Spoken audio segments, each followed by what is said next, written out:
Ito, magandang pag-usapan ho natin yung banggaan ng dalawang spokesperson ng dalawang pinakamataas na leader ng ating bansa. Ito pong binabanggit natin dahil sa meron ng bagong talaga na spokesperson. Ito pong si VP Sara Duterte at ito po yung sa katauhan ni Attorney Ruth Castelo.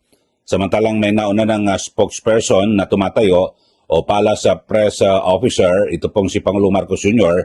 sa katauhan naman ni Attorney Claire Castro. So ikukumpara lang ho natin at ang sabi ho ni Attorney Ruth Castelo ay unang-una na direktiba, utos o instruction sa kanya ni VP Sara Duterte na hindi siya attack dog. Ang pag-usapan natin ha. At tingnan natin kung sino ang attack dog. At may paliwanag ho si Attorney Ruth Castelo na ang isang tunay na leader, talagang hindi kailangan po ng attack dog. Ito, pakinggan natin yung pahayag ni Attorney Ruth Castelo.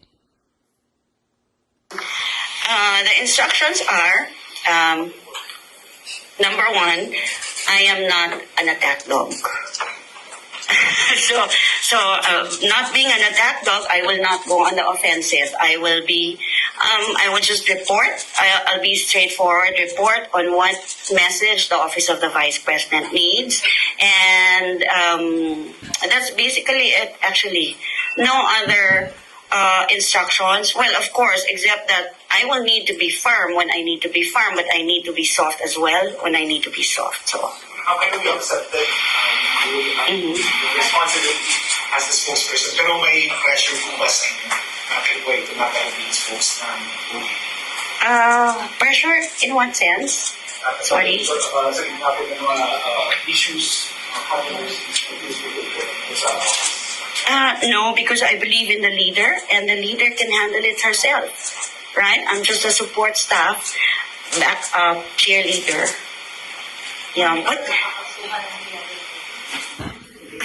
Ayun, no? So, naniniwala siya na ang leader ay kaya niyang ipagtanggol yung kanyang sarili, mga kababayan. Kasi, di ba, alam naman natin na talaga marami pong umaatake dito po kay VP Sara Duterte bukod sa Malacanang o tagapagsalita nila na si Attorney Claire Castro ay marami pa, di ba, yung mga kaalyado ng administrasyon, yung mga kongresista, mga kababayan, at iba't iba pang mga grupo o personalidad na itinuturing na anti-Duterte. So sabi po ni Attorney Ruth Castelo, ang isang leader, kaya niyang panindigan, kaya niyang idepensa yung kanyang sarili. So yun po ang instruction sa kanya, ay hindi po siya attack dog at hindi po siya atake ng sino mang mga opisyal. At ang gagawin, talagang yung mga good news at yung mga aktibidad na ginagawa po ng Office of the Vice President. Sa kabilang banda, ito, at panoorin natin dahil sa natanong ho, ito issue naman ho, dahil sa binabanggit ho ni Pangulong Marcos Jr. na itigil na raw po ang pamumulitika. Pero sabi ho ni VP Sara Duterte, sino ba nauna nag-umpisa? At sumasagot lang daw po si VP Sara sa mga pasaring at banat sa kanya. Pero pakinggan nyo ho rito. Ito hong mga atake naman. Ano yan? Para kayo ba, ano bang masasabi nyo sa ating dito ho, kay Attorney Claire Castro, Yusek? Attack dog ho ba ito? Pakinggan nyo ho kung attack dog ho yung kanyang estilo. Ito, panoorin ho ninyo. Yusek. Ma'am, on VP Sara lang din po. Meron po kasi siyang recent statement. Sinagot po niya yung sabi ni Presidente na iwasan na yung pamumulitika at magtrabaho na lang. Ang sabi niya, siguro tumingin siya sa salamin, no? Pag sinasabi niya yung stop na ang pamumulitika, kasi sila yung namumulitika. Ang ginagawa lang namin lahat ay sumasagot kami. Baka po may reaction lang po tayo. Tama naman po na ang bawat tao, lalong-lalo na po ang public servant, ay dapat nananalamin at ina-assess niya yung sarili niya kung siya ba'y nagtatrabaho, namumulitika, o nagbabakasyon lang. Ang Pangulong Marcos Jr., alam po niya ang direksyon niya. Alam po niya ang dapat na gawing trabaho at yan po ang pinag-uutos sa lahat ng public servants, lalong-lalo na po sa ilalim ng Executive Department. Ang utos sa amin ay magtrabaho. Iwasan ang pamumulitika. Nakita niyo naman po siguro, kanina lamang po ay pinasinayaan niya ang pagbibigay ng 387 na ambulances para sa mga LGUs natin.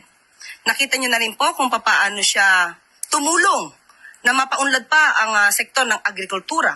Pati na po ang mga mangingisda ay nakikinabang sa binibigay po na tulong at ayuda ng pamahalaan ni Pangulong Marcos Jr.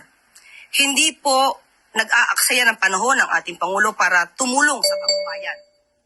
Trabaho lamang po talaga ang nasa isip ng ating Pangulo. Sa ngayon po ba ay nasaan si VP Sara or si Pangulong, si Vice Presidente nung yan ay sinabi niya? Nasaan po ba siya ngayon? The Hague.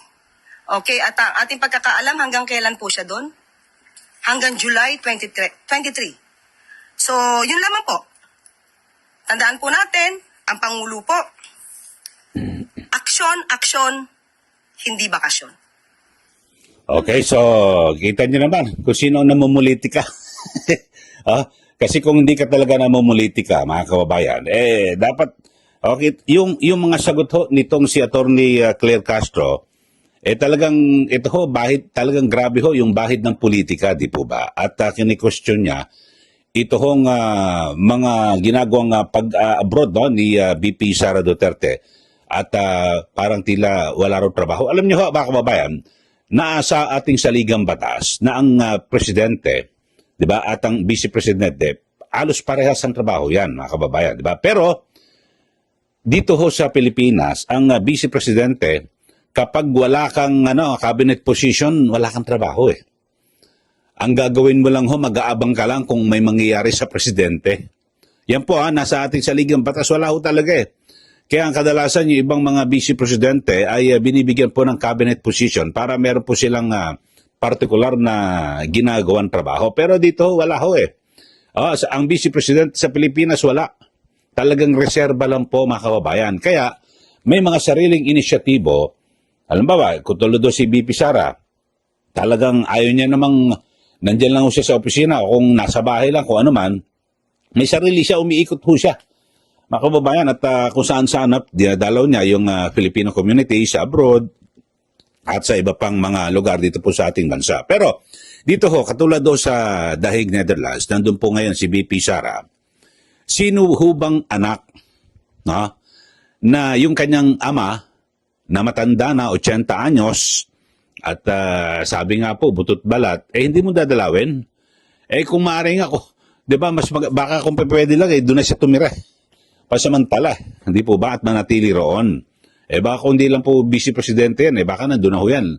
Talagang mananatili na at siya na magbabantay sa kanyang tatay. Parang walang puso ho. Wala bang magulang itong si Attorney Claire Castro? Okay, na-question niya lagi, no? At yan po ay personal na biyahe ni VP Sara. Ibig sabihin ay personal niyang gastos. Pamasahe, yung pagtungo doon po sa The Hague, Netherlands. So, kayo ho, sa ating mga suki, sa ating mga bago lang po na nanonood dito po sa ating channel, sino ho ba ang attack dog? Si Attorney Claire Castro o si Attorney Ruth Castelo ng OBP? Mga kababayan, kayo na ho ang humusga. Pero sa akin, yung pagtingin ko pa lang kung sino, titan nyo naman kung atakihin ni Attorney Claire Castro, itong si VP Sara na walang paggalang at pagrespeto, Vice Presidente, ay inihalal kung ilang boto ang nakuha ni BBM, ganun din ang boto na nakuha ni VP Sara. Kaya may mga nagsasabi nga kung di katambal si VP Sara, baka olats itong si BBM. Pero yun lang, respeto ho sa sabihin natin na siya po ay anti-Duterte, may personal siyang galit sa mga Duterte, pero respetuhin niya yung posisyon. Yung bilang Vice Presidente ng Republika ng Pilipinas, sana yun po ang respetuhin. Yung pwesto ho ni VP Sara Duterte, mga kababayan. So, sino ho ang attack dog? Ang ganda ho ng binanggit ni Attorney Ruth Castelo na ang isang magaling at tunay na leader, hindi niya kailangan ng attack dog. Kaya niyang hawakan at kaya niyang i-manage, i-handle yung kanyang sarili kung meron mang uupak sa kanya. Ayun, ganda ho, no? So, ibig sabihin, sa pangkalahatan, yung ating pinag-uusapan ngayon, mga kababayan, si VP Sara Duterte, hindi kailangan ng attack dog ayon sa kanyang spokesperson. Kayang-kaya niyang labanan lahat ng mga umatake, kritiko, laban po sa kanya. So, yun lang ho.